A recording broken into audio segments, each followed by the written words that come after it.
President, I'm just now thinking of moving for the decrease, let's say, for the retention of the MOOE and personal services budget, and get rid of the operational budget for the office of the Vice President. Again, I will move at the proper time during the period of amendment. Isidro T. Ungab from the 3rd District, the City of Davao. So move, Mr. Speaker. The Honorable Ungab is now recognized. Thank you, Mr. Speaker. Mine is not an interpellation. This is only a manifestation. I respect the views and opinions of my colleagues, and I salute my good friend, Congressman Irise, for taking the road of statesmanship a bit further. Mr. Speaker,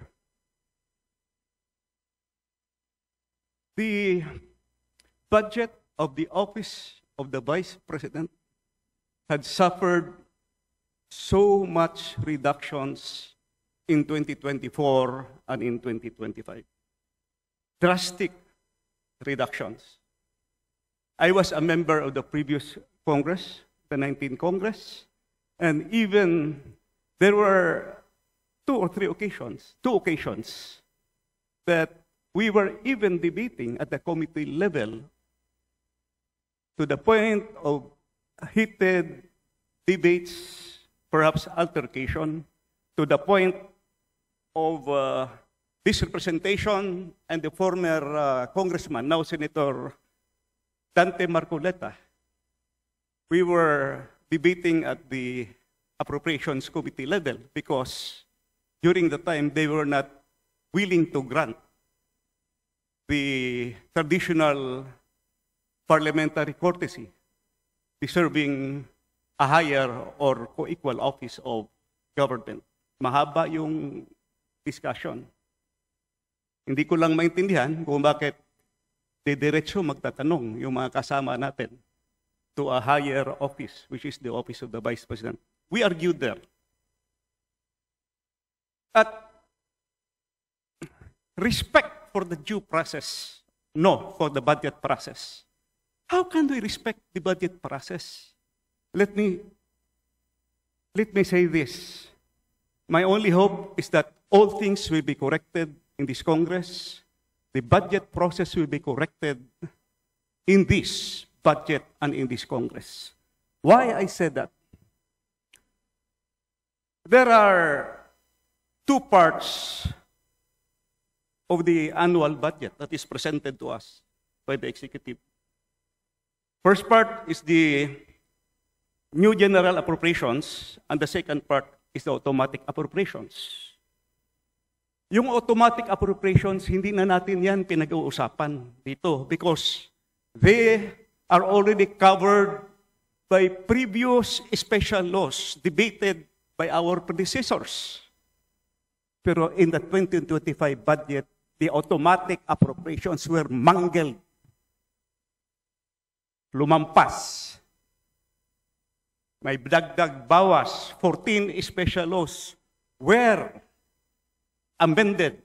Kasama na yung PhilHealth law at saka syntax law amended. Ang daming ginalaw. 14 special laws sa automatic appropriations na hindi dapat ginagalaw yan. Pagdating sa new general appropriations, kaya nga tayo tinatawag na General Appropriations Act, New General Appropriations, yun yung ating didiscuss. What comprises the new general appropriations? The program funds and the unprogrammed funds. Program funds, 26 out of 27 departments were mangled beyond recognition. Isa lang ang hindi ginalaw, DBM. Bakit ang lakas ng DBM? 26 were mangled. Dagdag bawas.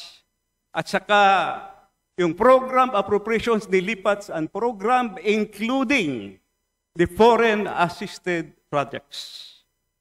At saka yung fiscal space na naiwan, pinalitan ng mga priority pet projects na wala man lang sa National Development Plan ng ating Republika ng Pilipinas. Pet projects inserted. That's why in this rostrum, I said last August 4, the 2025 budget is the most corrupt budget ever passed by this Congress and perhaps by the entire Philippine history.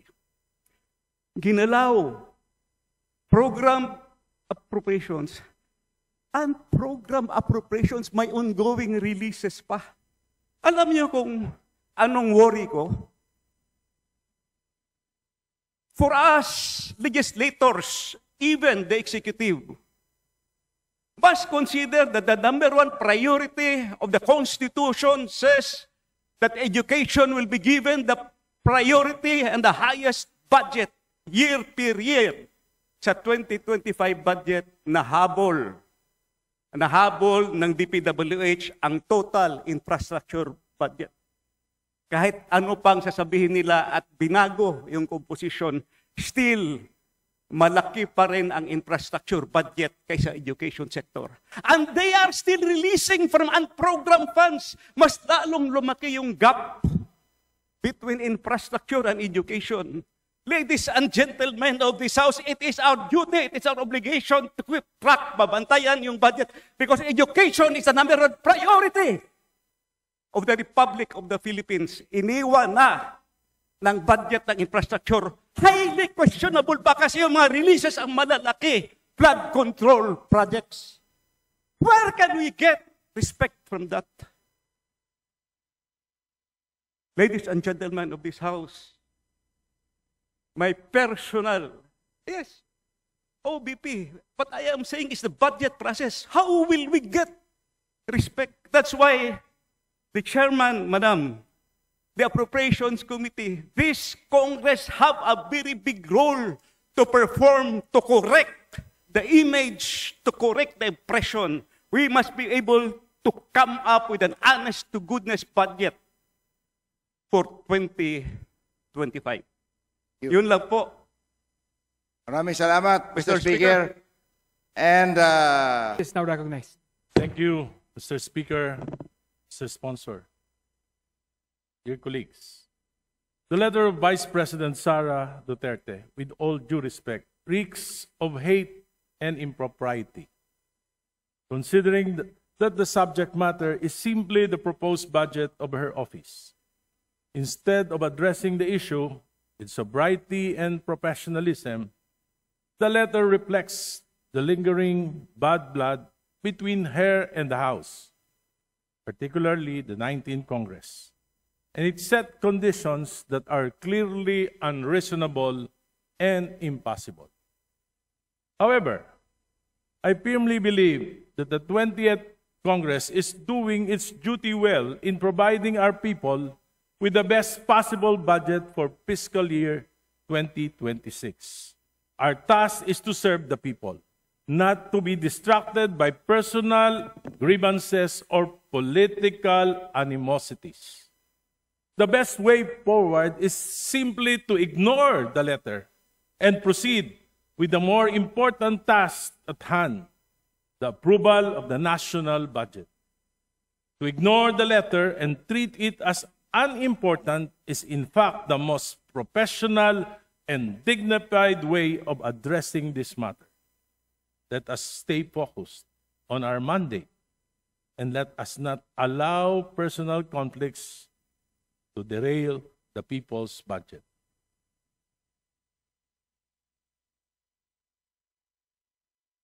Mr. Speaker, mas mabuti pong wag na nating patulan ang sulat.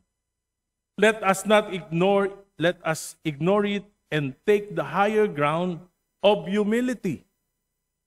Ang totoong laban ay hindi sa pride ng iilan, kundi sa budget ng bayan. That is where our focus must remain. Kapag may galit, sagot natin ay kababaang loob. Kapag may personal na away, sagot natin ay serbisyo.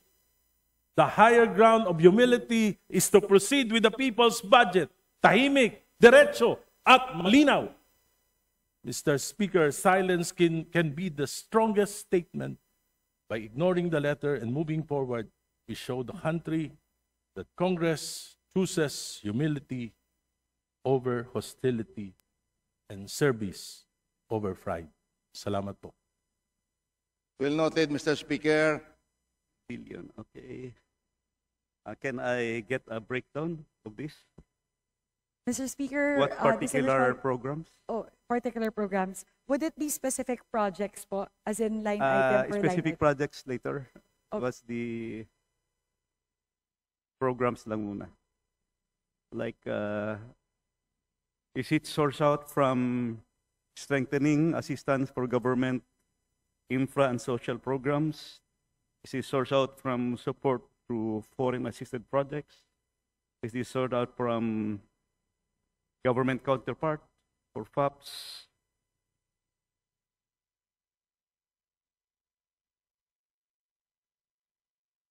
Mr. Speaker, distinguished colleague, I could give the disaggregation po across two categories. We could also provide a full list if our distinguished colleague would prefer that. But in terms of the breakdown po, under SAGIP, out of the 107.8 billion pesos, 85.7 billion pesos of that would be sourced from SAGIP, and the other 22.1 billion pesos would be sourced out po from FAPS. Okay, just give me the data after or later. Can you provide me the list of foreign assisted projects that were funded from the unprogrammed funds, both GOP counterpart and loan proceeds? Yes, Mr. Speaker, my distinguished colleague, we actually have it po on hand. We could share it to our distinguished colleague right away. Well, thank you. Up. Okay. Were there allotment releases for flood control projects? What are these? What are these FAPs? And how much were released?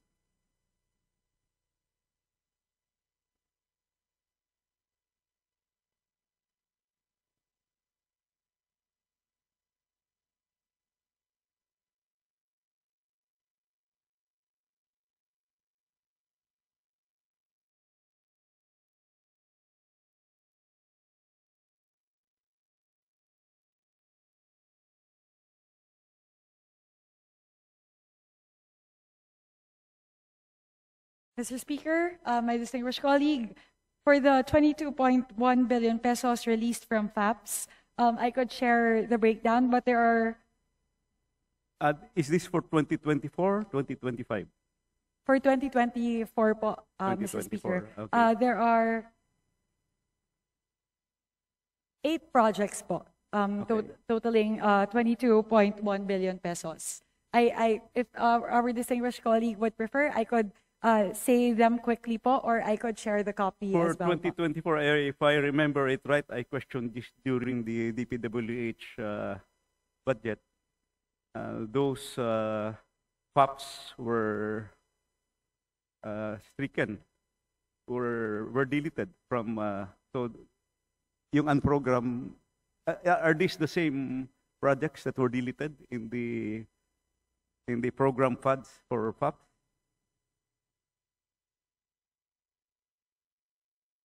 I would assume, kasi hindi yun marirelease kung wala yung item, di ba? When was this released? Mr. Speaker, my distinguished colleague, that is correct. The items that were deleted from the DPWH budget under FAPS are the same items that are Nilipat sa programmed program, under. tapos ito Essentially nirelease. po, opo. But Nilipat po. ang tanong ko next is, when was this released?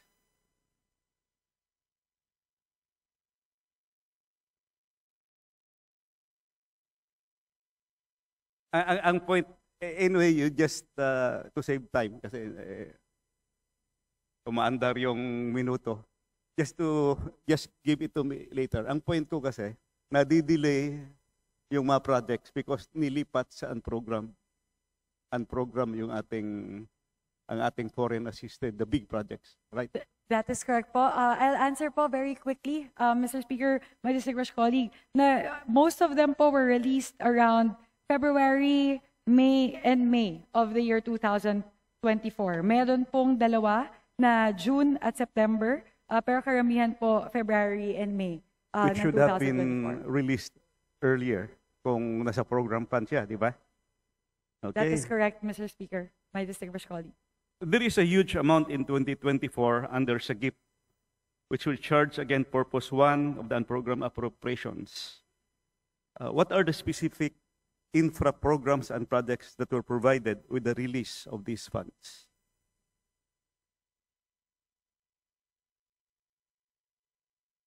Mr. Speaker, my distinguished colleague, the items under SAGIP totaling 85.7 billion pesos under unprogrammed appropriations for year 2024 are total 1, 2, 3, 4, 5, 6 projects po. Na yung What are bumubuo these po. 6 projects again, please? The projects po,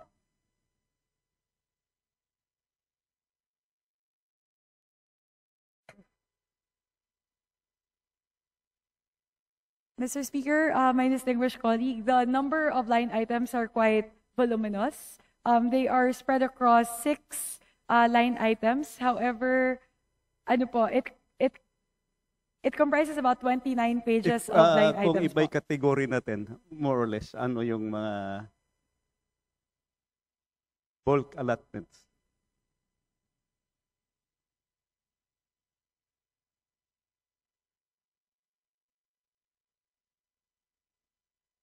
Mr. Speaker, my distinguished colleague, so the DBM will quickly work on the categorization po para lang po ma-disaggregate po natin kung alin po doon yung flood control kung ano po yung iba-ibang kinds, kung seawall po ba, flood control, drainage. If we may ask po for a few minutes to work on that po, Mr.